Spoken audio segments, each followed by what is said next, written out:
Continúa en el uso del tiempo de interbloque la diputada por la provincia de Buenos Aires, Alicia Aparicio. Gracias, señor presidente. Bueno, venimos de 4 años muy duros. Por un lado, la crisis económica del 2018-2019, y este Congreso acompañó al Gobierno Nacional en leyes fundamentales como fue la Ley de Emergencia, que además pudimos resolver el problema del endeudamiento, tanto con privados, tanto con moneda nacional como moneda extranjera, y redujimos en 35.000 millones de dólares la misma en los próximos 10 años. La actividad económica comenzó a crecer un 6% en marzo del 2020. Tuvimos que hacer frente a la pandemia de carácter internacional que estaba azotando a todo el planeta. Tuvimos que formular nuestros planes, reformular nuestros planes, tener planes de contingencia, recomponer el sistema de salud, ir en busca de las vacunas, crear programas de sostenimiento tanto social como productivo. Transitamos un arduo camino para tratar de que estos impactos de estas dos crisis de alguna manera fueran menores para nuestro sistema democrático y no lo pusieran en riesgo. Viéndolo ahora en forma retrospectiva, podemos valorizar en su verdadera dimensión el esfuerzo, el gran esfuerzo que hicieron los argentinos y las argentinas. Este esfuerzo y las políticas llevadas adelante por nuestro gobierno nos permiten hoy estar de pie y creciendo.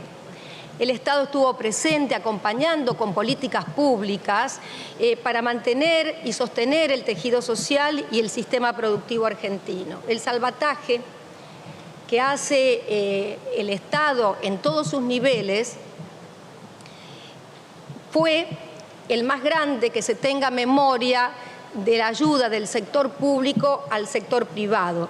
Nos encontramos hoy reunidos para analizar el presupuesto, para darle al Ejecutivo su presupuesto 2022.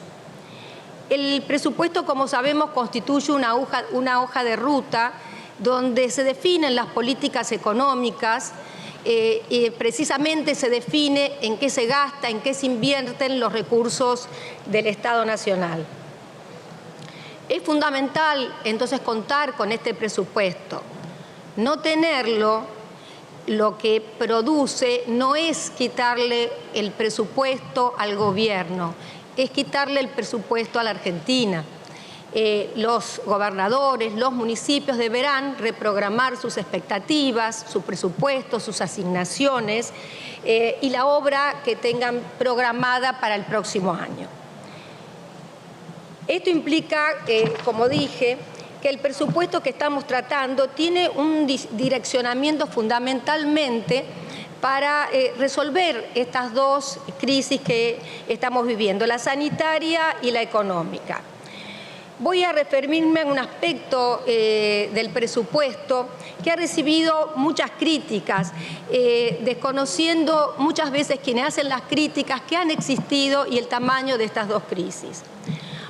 Ha habido una fuerte reducción del déficit primario del sector público nacional no financiero, pasando del 6.4 en el 2020 al 3.5 del Producto Bruto al 2021. Y esto ha sido posible precisamente porque en este último año ha habido un fuerte crecimiento de la actividad económica a más del 10%, vamos a estar cerrando el año, y recuperando lo perdido en el 2020, cuando muchos nos pronosticaban que íbamos a tardar como mínimo 5 años países semejantes a los nuestros. Mire, señor presidente, hay medios y algunos opositores que se impacientan por la negociación que la Argentina lleva adelante con el Fondo Monetario Internacional. Todo lo que se negocia en 5 minutos nos pone de rodillas, nos afecta por generaciones y nos quita algo importante, que es la libre determinación como pueblo. Entonces, en este sentido, tanto los opositores responsables como el Fondo Monetario no se pueden hacer los distraídos. Negociamos con firmeza con el Fondo Monetario porque queremos que llegar a un acuerdo que nos permita seguir creciendo y pagar nuestras obligaciones como corresponde con el excedente de un desarrollo sostenible. Como manifestó el ministro Guzmán en la comisión, resolver el problema de la inflación es central para la política económica de nuestro país. La estabilización la debemos lograr con políticas de precio, políticas de ingreso, que nos permita involucrarnos a todos, porque este es un problema de la sociedad, un problema estructural, y en ello estamos trabajando. Muchos hablan de que le damos a la maquinita, otra de las críticas que hemos recibido. Bueno, vamos a ver el último informe del Banco Central del mes de noviembre del corriente año, donde nos muestra la emisión primaria del sector público acumulada a octubre de cada año. Entonces, yo traje el gráfico que sacó, no sé si se ve, el gráfico que sacó el Banco Central ahora en noviembre respecto a la emisión monetaria de los últimos 7 años, empezando en el 2015. En el 2015 la emisión monetaria fue 1.94 del Producto Bruto Interno. En el 2016, mientras tenían los mercados abiertos y un bajo nivel de endeudamiento en moneda extranjera, dicho por el propio ministro Duhovne, emitieron 3.11 del PBI. En el 2017, mientras colocaban bonos a 100 años, emitieron 3.43 del Producto Bruto Interno. En esos 2 años endeudaron al país por 75.160 millones de dólares. En el 2018 tuvieron que recurrir al Fondo Monetario, emitieron menos 0,26 del PBI, secaron la plaza, rescataron a los fondos que se habían endeudado en pesos, permitiendo transformarlos a dólares. Que aquí está en nuestro otro gráfico que también marca, determina el Banco Central, que es el stock.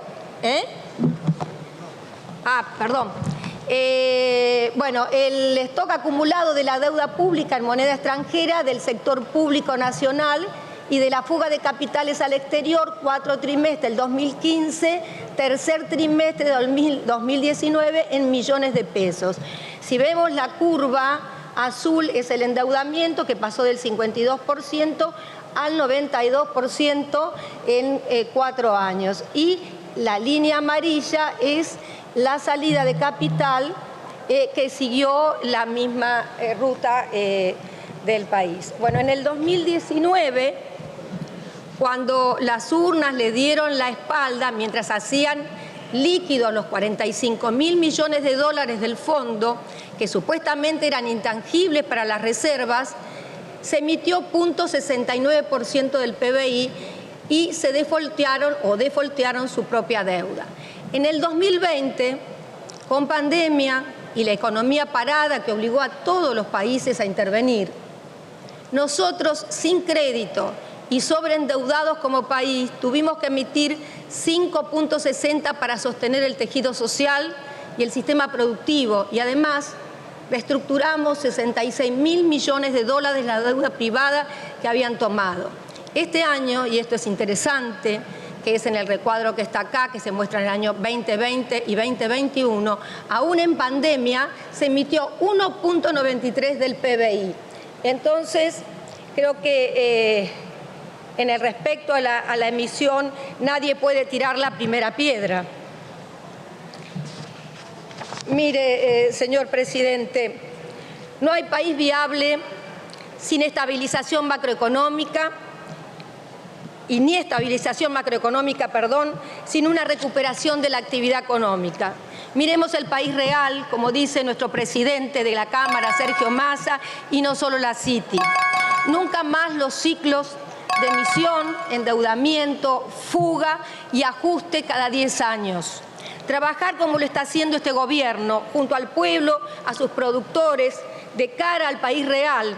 Cuando la comisión escuchaba al ministro de Transporte, al ministro de Obras Públicas, al equipo de la ministra de Salud, con la decisión y el convencimiento que nos explicaban las obras de infraestructura que llevan a lo ancho y a lo largo del país, realmente me sentí aliviada.